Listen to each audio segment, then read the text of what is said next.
Bueno, entonces seguimos ahora con todo igual, las mismas superficies, la misma función, proyección, pero cambiamos el punto. Ahora tomamos el punto arriba del todo, entonces el punto pasa a ser, tiene coordenadas 0,04. Bien, entonces, para analizar el, el isomorfismo, perdón, si esto es un isomorfismo local, podemos recurrir entonces a el diferencial. Este va a ser el plano tangente entonces que apoya sobre este. Esto proyecta entonces, si de P está por acá,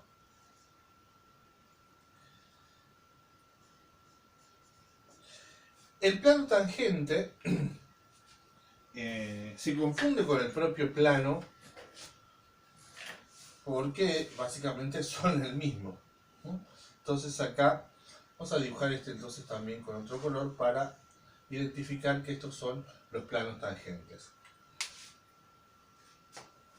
Y como generadores de los planos tangentes entonces podemos tener, por ejemplo, una recta. Entonces esta recta sí es un elemento del cilindro. Si el cilindro es así, entonces tenemos una recta que está arriba del todo. También justamente esta recta también está en el plano, pero lo importante es que esté en la superficie, que cuando la derivamos nos va a dar este vector. Llamémoslo B.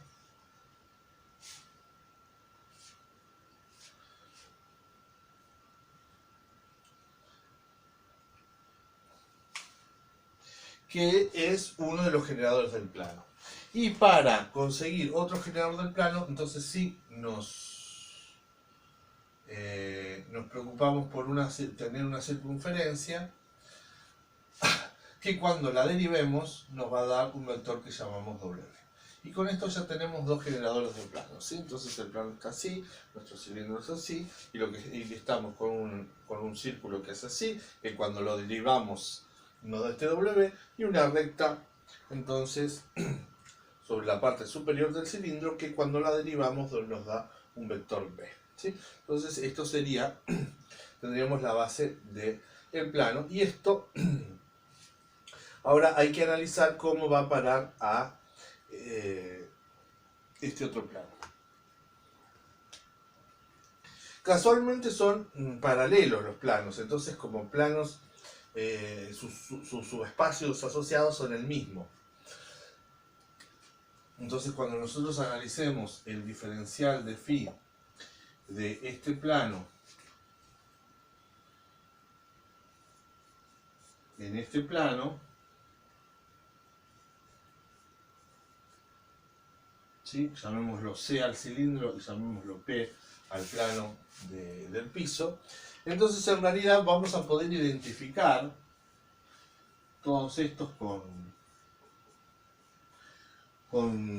su subespacio asociado, y entonces estamos yendo de un plano en sí mismo. Esto después lo vamos a utilizar en otro contexto. Ahora simplemente vamos a hacer entonces lo que tenemos que hacer para conseguir el diferencial. ¿A dónde manda el diferencial? A el vector B. Bueno, para eso hay que remitirnos entonces a la curva, que dijimos que esta es una curva alfa que cuando la derivamos me da el vector B, y proyectar esa curva, o sea, aplicarle phi. Cuando le aplico phi, entonces me da una curva acá que es simplemente una recta. Y cuando la derivo, al pasar por acá, entonces me da este vector.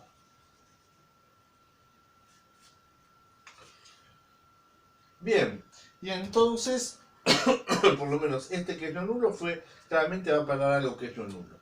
Y este otro,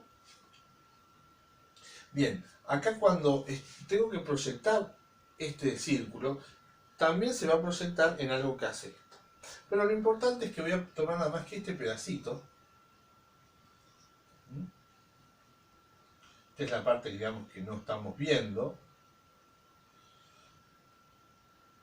y esto entonces me va a dar un pedacito así cuando lo proyecte, ¿sí? Esto proyectado en el piso me va a hacer algo así.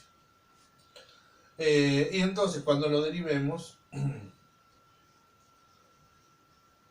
geométricamente nos damos cuenta que nos da un vector también que es no nulo.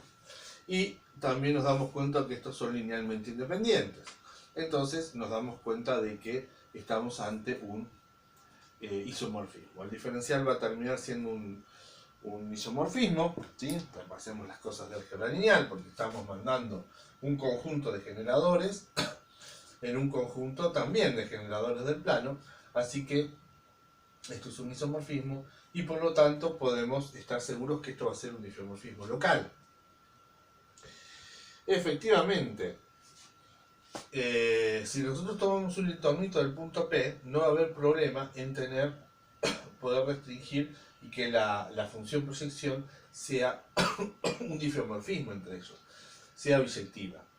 Es más, eso lo podemos hacer hasta el borde, o sea, hay que sacárselo, digamos, la parte superior del cilindro, ahí tendríamos una función Fisher y una función biyectiva si digamos, nos limitamos a considerar toda la parte superior del cilindro. Este sería, digamos, como el máximo entorno de P al cual podemos aspirar para que su restricción me dé una función biyectiva. Ya cuando paso para abajo, entonces ya la no inyectividad se hace patente.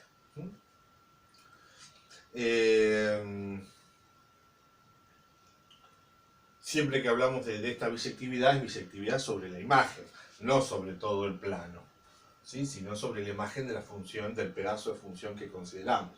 De ninguna manera esta función va a ser nunca sobreyectiva sobre todo el plano, porque la imagen del cilindro es solamente una franja en el plano. Pero, insisto, cuando hablamos de esta biyectividad, lo estamos haciendo de phi restringida a un entorno y considerándola con imagen en ese con conjunto de llegada, la imagen justamente de ese entorno. Bien.